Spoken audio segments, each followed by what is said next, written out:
Hello everyone, Good good day. day. I am Wilfred Andian Villa Obero, And I am Junjel Piñanes. and And we we are are your your reporters reporters for for today. today.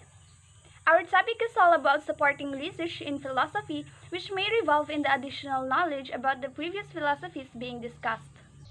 In our discussion, always remember to think like a Pradan, always positive. Our content standard is the learner demonstrates understanding of teacher-centered philosophies and learner-centered philosophies, its distinction, usefulness, and importance in the field of education. And our performance standard is to use researching philosophies in familiarizing different philosophies in the field of education and use it in a meaningful context. Our learning competencies, the learners are expected to, first, familiarize with the different philosophies. Second is to reflect on the importance of philosophies in the education. And last, determine the distinction of philosophies and its influence in the field of education. Supporting research in philosophies. Teacher-centered philosophies of education requires that children are educated using certain methods put into action by their teacher.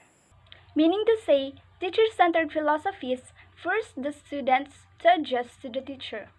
The teacher's role here is to impart a respect for authority, determination, a strong work ethic, compassion for others, and sensibility.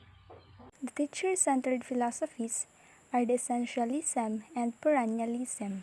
Essentialism is the educational philosophy of teaching basic skills. This philosophy stresses core knowledge in reading, writing, math, science, history, foreign language, and technology. The tools used in here are lecturing, memorization, repetition, practice, and assessment. The teacher's role in essentialism was to teach a strict curriculum with knowledge and authority, but the method was at the teacher's discretion. Perennialism is the educational philosophy where the importance of certain works transcends time. It is a teacher-centered educational philosophy that focuses on everlasting ideas and universal truths learned from art, history, and literature. It often refers to the great books. These are the works that are useful and applicable at any season. The teacher's role in perennialism is to help students to become cultural citizens and to understand the principles of human knowledge. And it states that one should teach the things that are of everlasting importance to all individuals everywhere. Learner-centered philosophies are philosophy of education in which teaching methods are formed according to the needs and learning styles of individual students. To shorten, a learner-centered philosophy means that the teacher adjusts to the student. They are less authoritarian, more focus put on individual needs, less concerned with the past and training the mind. This simply means learning by doing.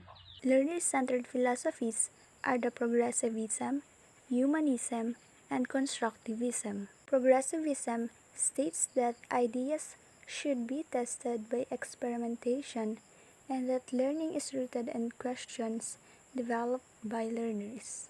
In this philosophy, human experiences are more important in learning than authorities. It is all about the freedom of the students being responsible of their actions inside the classroom. Humanism refers to improving the natural goodness in every individual. This philosophy focuses on developing the moral character of individual and it begins on their own choices, thus creating a humanistic environment in the classroom. Constructivism emphasizes developing personal meaning of students by being hands-on, using activity-based teaching and learning. In this philosophy, teachers are responsible for assigning and creating a learning situation rather than giving lectures only to students.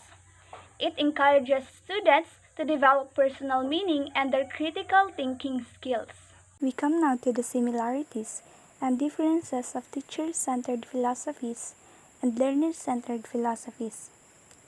It is illustrated through a diagram.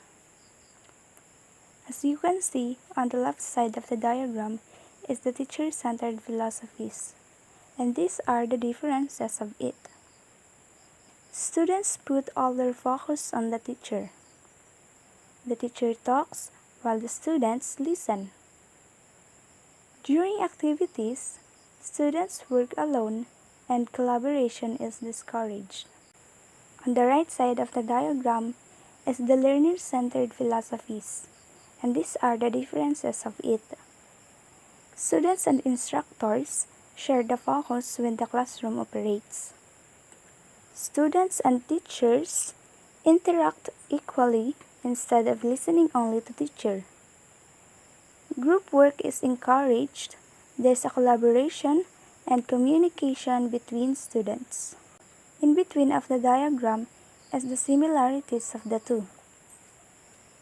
Teacher-centered philosophies and learner-centered philosophies both want to help the students learn, and they put primacy on the learning of the student and all other aspects of learning. Okay, since Moms Jill gave already some informations about the philosophies under learner-centered philosophies and teacher-centered philosophies, let's talk about the importance and examples of different philosophies in education. Before I proceed, I will show you some picture and kindly think what does it mean. Now, if you're thinking that it's all about importance of education, then you're right. Now, let's discuss. We all know that the teacher-centered philosophies and learner-centered philosophies are significant in education process. It enables teachers to create and design an approaches that is suitable for specific contexts, whether it focus on improving teachers' performance for effective learning or on the other hand concerned with learners' involvement and learning. From the teacher-centered philosophies, let's look at the importance of essentialism and perennialism. The importance of essentialism. Essentialism is important in teaching as it tries to instill all students with the most essential or basic academic knowledge and skill and character development. In the essentialist system, students are required to master a body set of information and basic techniques on their grade level before they are promoted to the next higher grade.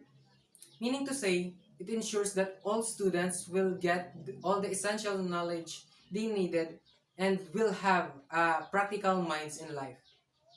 For example, inside the classroom, a teacher imparts knowledge through activities, hands-on project to their students, followed by an assessment for the whole semester or year, and if they pass, they will move to the next grade. We come now to the importance of perennialism.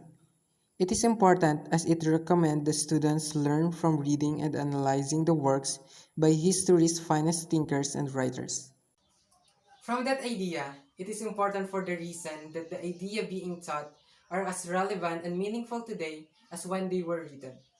Its importance may help students to think deeply, flexibly, and imaginatively for having a knowledge that will never be outdated and to have an information that will be beneficial for a long time. For example, reading, writing, and listening are emphasized in the early grades to prepare students in later grades to study literature, history, and philosophy.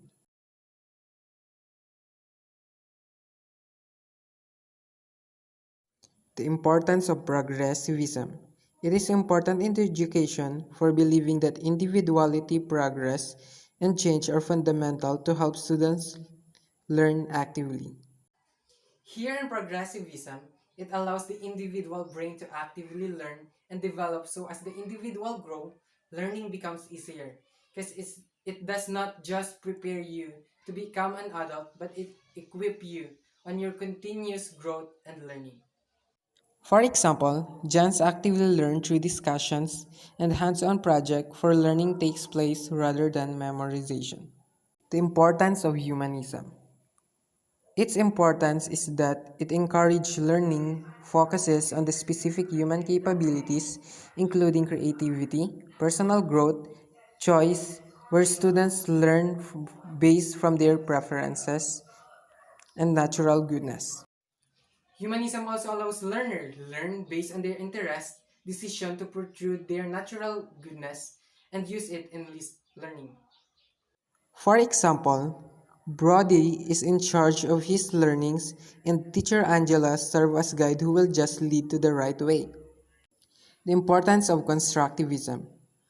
It is important as it encourages students to reflect, evaluate their work, and identify intermediary skills to acquire based on their needs, making it important for learning through construction of knowledge, having a diverse sources of ideas in education. In constructivism, it is important as it may offers us an idea from others' point of view which allow us understand a concept which may be different from the other side. But when we synthesize it, we arrive in a meaningful concept. For example, allowing pairs of students to teach each other. Learners pose their questions and seek answer to their questions via research to their questions and direct observation. At the end, you will notice that the ultimate goals of these philosophies of education, whether it is a teacher centered or learner centered, is to introduce an approach for effective learning. Knowing those as a teacher will make you identify what philosophy is best for your classroom. That's all, class. Hope that you learned from today's discussion. Any clarification? Questions? If none, let's call this a day.